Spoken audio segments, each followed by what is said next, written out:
And it is our 8th stop. It is day number 2. It's round 3, heat number 2. If you just missed it and are joining us, Alyssa Pazan with another, we'd say maybe an upset. She is just marching through, making things happen. Yeah, I don't understand. First wave for Carissa Moore, 2.17. Here we go. In a couple of waves we should catch up on. Here's Carissa Moore. And a quick replay, and then one for Tatiana Weston-Webb. On her forehand slash, that was a beautiful move, opening move, a second turn. So Tatiana Weston-Webb really starting this heat strong. I love the way that Tatiana just approached that wave. 2 critical moves from her. We saw that really playing into the competitors' favor in the previous heat. That in 4 years that we've seen a new name in the mix in the top 4. It's always been Stephanie Gilmore, Carissa Moore, Tyler Wright, and Sally Fitzgibbons in the top 4. Right now, Courtney Conlog is giving this lady on your screen, Carissa Moore, a run for her money. You did a fantastic job of pacing yourself throughout that heat. When you came in, you said you were absolutely exhausted and kind of had some moments out there where you felt a little foggy and had some brain freeze. How were you able to keep the consistency throughout the heat? I was just trying to catch waves. You can't really hear anything out there, especially with the constant paddling and duck diving. I didn't know I was winning. You really turned on at this particular event. Can you pinpoint anything that's changed for you? I'm just, I'm not putting too much pressure on myself. The QS is over, and I think I'm kind of in a safe spot for now. You get pretty sloppy on the inside. Look at inside kind of move for our surfer, I believe. It is, yeah, Carissa Moore, nice move on the inside. And she gave it a shot. Wave didn't work out for her. They're saying like number 1 in the world, a 2-time world champion, testing the waters on every wave, the travel and everything. But just putting on a jersey, it's been a challenge. Quickly, let's watch Carissa Moore. There we go. That one big move on the outside that's going to come into her scoreline. But I think what's so challenging about surfing is that it's something that you're putting your heart and your soul into. So, you get on the one end of the spectrum the disappointments of losing when you're so passionate and working so hard. Within yourself to say, hey, you know what, I can do it now. That's totally it, and I think she's found that belief in herself and in her ability. A lot of the times you get stuck in that rut of getting the same results. Tatiana Weston-Webb up and riding again. Wow, with a 7.83 now trying to back it up. She is really crisp. The goofy footer, one of 3 goofy footers remaining in competition, is out in the lead. She is trying to get rid of a 0.50, and I think she did that quite easily. Yeah, definitely. But like I mentioned, you get stuck in that rut of always getting those disappointing results, and it really starts to wear on you. It's not only wears on you just in a way that, when you're surfing, but it's also kind of in your heart that you just get disappointed with yourself, and it's easy to get down. So I think just pushing those disappointments to the side is really important. Well, let's take a look at this 7.83. This was an amazing wave from Tatiana Weston-Webb. I love the way that she comes around the white water and just stays so critical and so smooth, and then transitions into the next maneuver without any kind of hiccup, keeps that speed. That's really where the judges decided to reward her for that surfing. 2 critical, crisp maneuvers. The high end of good, 8 would be 8 point. I mean, an excellent wave is 8 point or above. But what she did right there, we haven't seen a lot of turns like that this morning. A 7.83. Tatiana Weston-Webb, her last wave we saw, a couple of quick turns, a 2.13. So she does better her 2-wave total. Now Carissa Moore and Malia Manuel need some different scores right there. Malia with a big hack, and she pearls her board, subs it. She was looking for a 9.96. Malia Manuel has got to play catch up right now with 18 minutes and 10 seconds on the clock. And there's the duck dive, which you go, surfing is paddling out, and then actually chasing down a wave or outmaneuvering a component. But getting out through the lineup, the duck dive, obviously, when shortboards, it was longboards and shortboards, duck diving techniques are real critical. It is. If you go too shallow, you're going to be pushed back, but it is really tricky on how you push down, step on your tail, and pop up. It's a real duck dive, as they say. It's a tricky technique.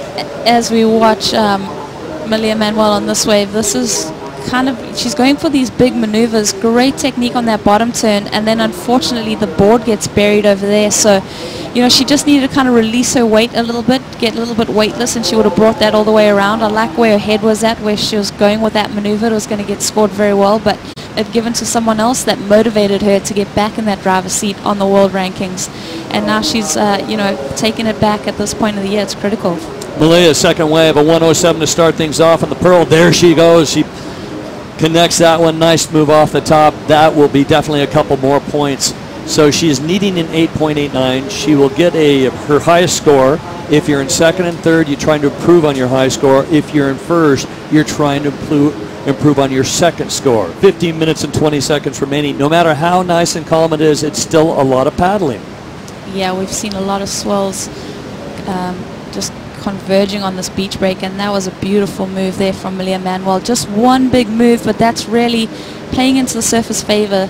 You know, if they can get that one move, it gives them pretty high scores. Well, gets her second score, and it is going to help her out. It's a 6.0, and now all she needs is a 3.97 if she wants to take the lead. That's assuming Tatiana Weston-Webb doesn't improve on her 2.13. The center of Cascais, as we take a look at our surfer in white, Manuel, going after a fourth wave, needing a 3.97. Should be easy to do, possibly. Goes for kind of a reverse, or maybe bails out real quick, so that's not going to help her out. Carissa Moore needs a 6.80, and time's not on her side. We're down to about 12 minutes on the clock. So I got to ask you, when we went to break, did we see Courtney Conlog on these little tiny boards balancing? It looks like ankle breakers. Yeah, it does look like something that if you fall off, you're not going to be that stoked. But, you know, you have fast twitch muscles and slow twitch muscles, and it's about getting those warmed up, getting those, you're waking them up before you go surf so that they can react when you're in the water. So Carissa Moore needs a near perfect score. She has first priority, and if anybody can pull something off here, looking to better at least a 3.17. Here comes Seymour right now. The leader, the 23-year-old out of Honolulu, and she gets a closeout section. She is frustrated. Yeah, she looks a little thrown off by the conditions at this moment. It is so kind of a wide open playing field. It looks like they're not at trestles. They were on top of each other. Here's the 5.0 during break. Yeah, this from Tatiana. She's so powerful on her backhand. Smaller wave, fitting in those three moves. So what you're saying is there is something about a larger wave, bigger moves, more power. You're just saying the judges like that. If you say, okay, I'm going to take a 3-foot wave or a 5-foot wave, you can perform more and take more risk on a 5-foot wave. We'll see what happens as the round plays out, but hopefully it doesn't change it too much, but it does look like it's coming. Thank you, Strider. Strider, I got to ask you, well, we're watching live action down here at the beach, and Tatiana Weston-Webb, she goes down as well. Strider has made a really great point. A surfer on the beach that surfs a lot, knows wind conditions, which are always an issue anywhere. They can feel the change in the wind. You can smell the salt water from the offshore flow to the onshore flow. You know, air wind, we got progressive surfers coming up in the draw, so it's impressive to see who's going to kind of lick their lips at those conditions. You watch these two girls sharing the peak. Carissa Moore kicks out. You can just see Tatiana's going for it on that wave. Unfortunately, her back foot slipping off the grip, maybe, you know, just letting it get away from her a little bit too much. She didn't keep that board underneath her feet, didn't keep her shoulders over the stringer. Basically, she needs an 8.23. So she's got to ditch her low score and get an 8.23. Manuel needs a 6.84 right here. 3:45 on the clock. There's some frustration when you just kind of kick out that way going, what? Not working out. Tatiana Weston-Webb is your leader with 3:38 remaining. There is a priority judge. There's a spotter, and their personal camera operators right on the roof getting a specific shot. There's a paddle and go for it. Did she lose priority right there? Now picking this up with third priority. Tatiana Weston-Webb, your leader, trying to better a 5.0 opportunity. And sure enough, Carissa Moore does lose priority, and with first priority Manuel, that could be a big opportunity with 2:25 remaining.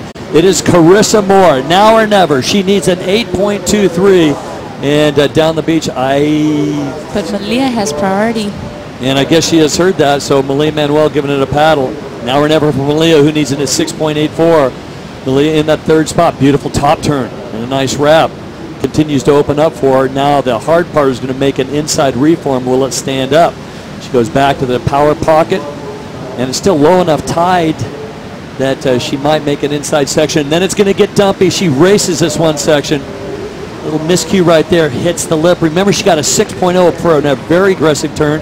She just needs a 6.84. Was that similar to her second wave this heat? Oh, this is going to be hard to say. I mean, we saw Lakey Peterson just falling short of the score on something similar. So I think, you know, that may not play into Malia's favor. I think if she had got another critical move on the outside. Needing a 6.84 to overtake Tatiana Weston-Webb, who started with a 7.83.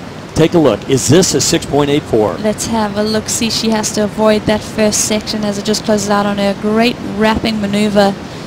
She pretty much just had that 3-stage cutback through that one, works it to the inside. So, you know, she definitely did a lot of hard work on this wave, but that never really gave her that opportunity to put that exclamation mark on it. There on the inside, she kind of mistimes it, but gets that last move in. So she got a couple moves on 3 or 4 hits. Well, let's take a look at Tatiana Weston-Webb, 7.83. This is the best wave of the heat from Tatiana, the 7.83.